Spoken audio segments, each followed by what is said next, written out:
Hey guys, and welcome back to the channel. For quite a few years, many fans of Nintendo have been asking for a Switch Pro. Instead, Nintendo released the Switch Lite, a more budget-friendly console, in September of 2019, 2.5 years after the original Switch's launch. Then in October of 2021, 4 years and 7 months after the Switch's launch, they released the OLED model.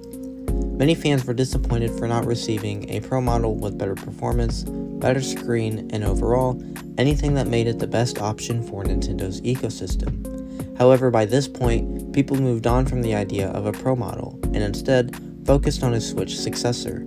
So today, I'm going over my predictions for the new console. As for what I'll be discussing, it will be things like the announcement, the name of the console, the release, followed by pricing, potential launch games, the features of the new console, and things I want to personally see from Nintendo, either with hardware or games. But anyways, these are my predictions of the Nintendo Switch 2. Starting off, we have to talk about the announcement, and more specifically when. The safest bet would be to say this summer.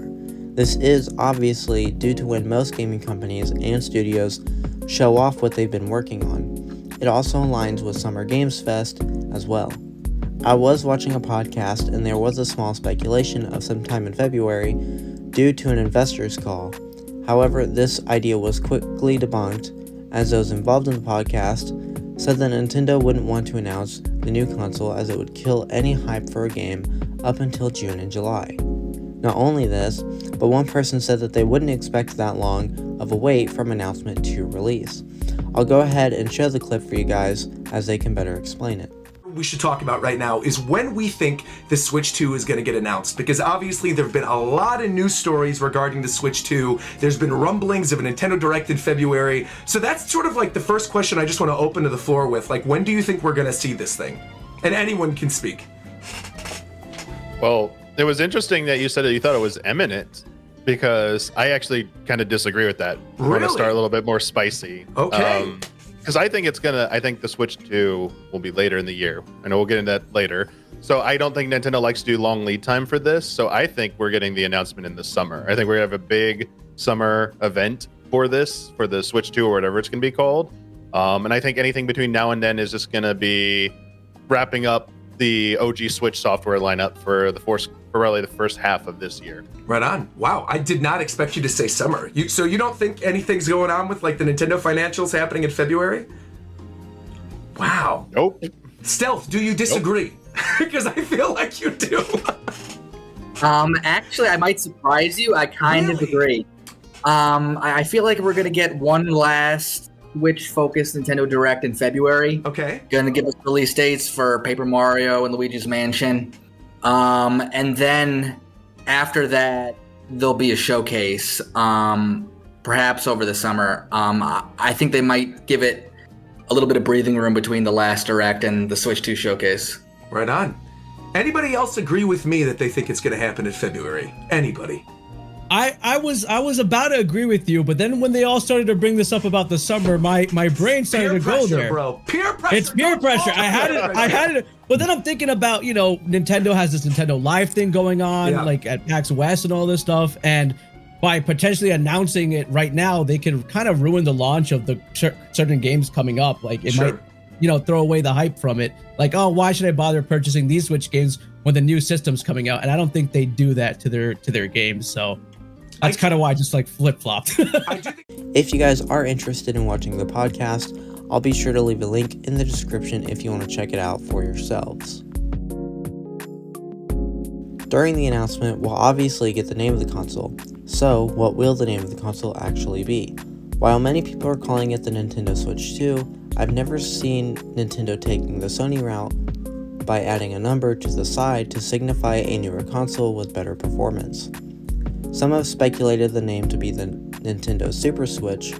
While this is a reference to the SNES, I don't think Nintendo would name it that because in my opinion, the name does sound a bit tacky.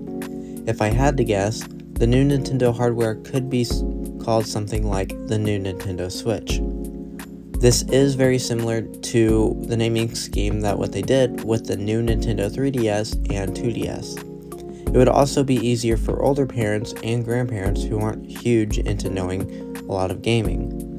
The biggest example of this would be if a child would ask for the new Nintendo Switch for their birthday or Christmas. Then, when the adult goes to search for it, they could easily look for the Switch console that has the new Nintendo label. Otherwise, they'd all pretty much look the same and would potentially get the wrong console. As for pricing of the console, it has been reported or at least speculated to release at $400. This would be the same price as the PS4, but it would also share similar hardware to it as well. However, this is all still unconfirmed, but it is what has been reported.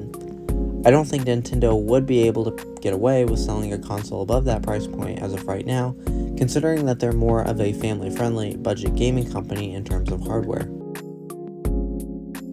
Following everything that we've already talked about, the last thing for the console itself would be the release date. The Nintendo Switch was launched in March, while the two other variants were released in September and October in years to come. So from March to October, that is a 7-month gap. If Nintendo wanted to release before the holiday 2024 season, then they would have to release it in that 7-month window. Although, since it is speculated to be announced over summer, that 7-month window is now shrunk down to just only 3 months, being August, September, and October. My best guess would be sometime in September, as it isn't too close to the reveal, and it's also far enough away from the holidays in case of scalpers. That way, parents will still have the chance to buy the console when it is near to Christmas. With every new console announcement and release, there will always be features and games people will want to see. The biggest feature I think everyone wants, and I'm 90% certain we will see it, is backwards compatibility. They've always had this feature when making successors to their game consoles. For example, the DS was compatible with the Game Boy Advance, 3DS was compatible with DS, and Wii U was compatible with the Wii. So there's no doubt that they wouldn't make the new console backwards compatible with the Nintendo Switch. Another thing I hope they consider is making the new docking station not only slimmer, but also providing more gaming experience when the console is in a docked mode on the TV. The best way to explain this is to use other gaming handhelds as an example. The ROG Ally has a port that allows you to connect an external GPU that helps the performance of the gaming handheld. With Nintendo's new handheld on the way, it would be really cool and interesting if the docking station had its own dedicated CPU and GPU to help with the gaming performance when connected to a TV. So when we're on the go, we can play games at 1080p 30 to 60 FPS. Then when we're docked at home on a TV, we're playing games from 1080p to 1440p at 60 to 120 FPS. However, this is dependent on the games and their optimization. This would also make the console bundle more expensive due to having a powerful docking station, so if they did do this, they would probably have to sell it as its own thing for the more niche gamers. One more feature that I would like to see would be a function for capturing and uploading photos and videos. While we can capture photos and videos, there isn't a way to upload or to share them as far as I'm aware. Adding this would allow some people to share their gameplay with others online and with social media. One confirmed feature, though, is that the new Switch has been reported to have an 8-inch LCD screen, so while it isn't going to be as vibrant with colors and darker with the blacks, like with the OLED screen, I think that choice of type of screen is what helps make the console cheaper. As with every game console's release, you always have the launch titles. As for Nintendo's next console, I'd say the biggest ones advertised to launch with the new system would be a new 3D Mario, a new Pokemon, potentially a new Animal Crossing, and a new Mario Kart. The last 3D Mario we had was Odyssey as it launched 7 years ago. The last Pokemon games were Scarlet and Violet, and they were released in 2022. So that leaves the Pokemon team with at least 2 years of development time for a new game. However, if it isn't enough time to make a game at launch, I'm sure it will come soon after. As for Animal Crossing New Horizons launched in 2020. That would give the developers 4 years to make a new game. However, as far as I'm aware, Animal Crossing has never been a launch title for Nintendo, but I could also be wrong. Lastly, we have Mario Kart. The last one released was Mario Kart 8 on the Wii U. The deluxe version on Switch is basically a port with added content, so it isn't really its own separate game. Since the release of the game, they've added Mario Kart Tour to mobile, and they added booster course packs to Mario Kart 8 Deluxe. As of now, they've released all their planned content for both Mario Kart Tour and Mario Kart 8 Deluxe, which leads most to believe that they will announce and release a new Mario Kart 9. However, I still wonder what features it will have that will make it separate and unique to the other games. Personally, I think it would be cool to allow us to have a track builder like what we have in other racing games, allowing us to create, share, and play our favorite tracks online, either with others or with the AI racers. As for The Legend of Zelda, I don't think we will see a new Zelda game announced exclusively for the new system, as we've recently received The Legend of Zelda Tears of the Kingdom. If they were to announce anything new with that franchise, my best guess would be a next-gen port with added content. It would be very similar to what they did with Mario Kart 8 from the Wii U to Switch. The other route with The Legend of Zelda would be a remake or an HD version of a current existing game. As for games that I would personally love to see, I mainly want to see remakes, ports, or an HD version of their beloved Mii games. Some of Nintendo's best-selling games are the Mii games they created, with the biggest one being Wii Sports.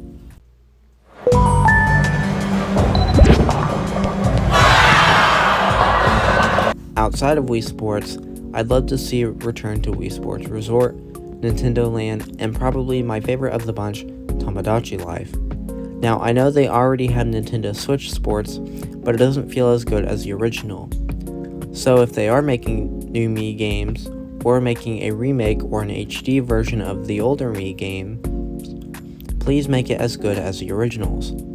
Nintendo does know that the fans love the Mii games, as they re-released Miitopia for the Switch as well as Trombone Champ.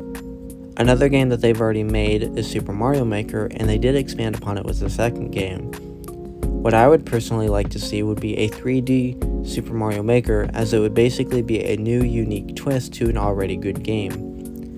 One game I think would be interesting to see would be The Sims 4. The only reason we didn't get it on the Switch was due to EA saying that most people who already own a Nintendo Switch have another platform to play The Sims 4 on, whether that be a PlayStation, Xbox, or a PC. One game I'm sure we may get after the launch of the new Switch console is Call of Duty. Microsoft and Activision did make a deal with Nintendo to bring Call of Duty games to their platform. I honestly wouldn't be surprised if we saw it on the console platform based on the speculated hardware specs. When they do bring that franchise over, I'd love to see Black Ops 1 through 3, as well as the original Modern Warfare trilogy. And with that, we are at the end of the video. If you did enjoy this video, then please be sure to leave a like down below, as it always helps, as well as subscribing to the channel if you are interested. And also, more importantly, if you do have any ideas of anything you'd like to see me cover, then leaving a comment down below of that would be greatly appreciated. But anyways, thank you guys all so much for watching, take care, and I'll see you guys in the next video.